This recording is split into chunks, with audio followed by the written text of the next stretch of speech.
വാർത്താരംഭത്തിലേക്ക് വിശദമായി മുഖ്യമന്ത്രി പിണറായി വിജയന്റേത് ഹിന്ദു ദിനപത്രത്തിലെ അഭിമുഖം പുതിയ രാഷ്ട്രീയ പോരാട്ടത്തിന് വഴി തുറന്നിരിക്കുകയാണ്.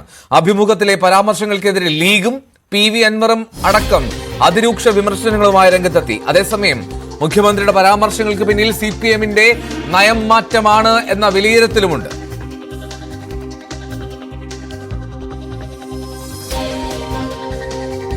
യുദ്ധപ്രഖ്യാപനം നടത്തി മുന്നേറുന്ന PV അൻവർ എമ്മിലേക്ക് മറുപടി എന്നോണമാണ് ദി ഹിന്ദുവിലെ പിണറായി വിജയന്റെ പരാമർശങ്ങൾ. സ്വർണ്ണക്കടത്ത് കേസുകളിൽ സർക്കാർ സ്വീകരിച്ച നടപടികൾ മുഖ്യമന്ത്രി എണ്ണമിട്ട് വിശദീകരിക്കുന്നു.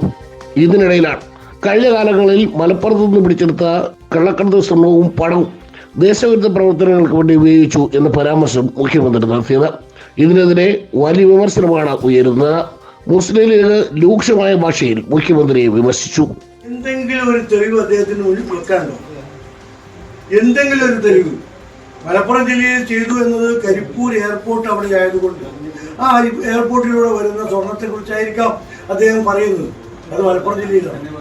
അവിടെ പിടിക്കപ്പെട്ടതിൽ ഏറെ കണ്ണൂർ ജില്ലക്കാരാണ്. കണ്ണൂർ ജില്ലയിൽ നിന്നുള്ള ആളുകൾ പോയിട്ടാണ് അവിടെ സ്വർണം കടത്തുന്നവരെ തട്ടിക്കൊണ്ടു പോകുന്നത്.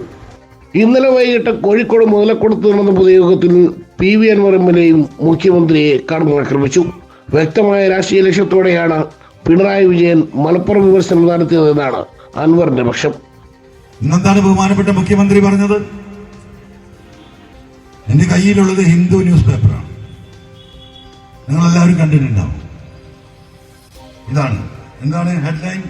CPIM has always stridently opposed RSS and Hindutva forces in Kerala.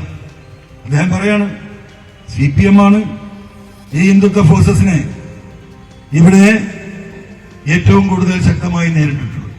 ഞാനത് പറയാനല്ല, അതിലൊരു വാസ്തവമുണ്ട്, അത് തർക്കമില്ല.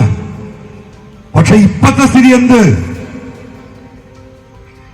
അവിടെയാണ് പ്രശ്നം. ഇതിൽ അദ്ദേഹം പറഞ്ഞു വരുന്നത് മലപ്പുറം ജില്ല സംസ്ഥാനത്തെ ഏറ്റവും വലിയ ക്രിമിനൽ സംഘത്തിന്റെ കേന്ദ്രം. ആരോടാ പറയുന്നത്? ഹിന്ദു ന്യൂസ് പേപ്പറിനോട്. ലീഗിനും അൻവറിനും പിന്നാലെ മറ്റു നിരവധി സംഘടനകളും മുഖ്യമന്ത്രി മലപ്പുറം പരാമർശത്തിന് രംഗത്ത് വരും എന്നാണ് പ്രതീക്ഷിക്കുന്നത്. അതേസമയം മുഖ്യമന്ത്രി വ്യക്തമായ രാഷ്ട്രീയ ലക്ഷ്യത്തോടെയാണ് മലപ്പുറം വിമർശനം നടത്തിയത് എന്ന് വിശ്വസിക്കുന്നവരുമുണ്ട്. ഇക്കഴിഞ്ഞ ലോക്സഭാ തെരഞ്ഞെടുപ്പിലടക്കം നേരിട്ട കനത്ത തിരിച്ചടി മറികടക്കാൻ കൈവിട്ടുപോയ ഹിന്ദു പിന്നോക്കോട്ടുകൾ തിരിച്ചുപിടിക്കാനാണ് മുഖ്യമന്ത്രിയും പാർട്ടിയും ശ്രമിക്കുന്നതെന്ന് വിശ്വസിക്കുന്നവരും ഉണ്ട്.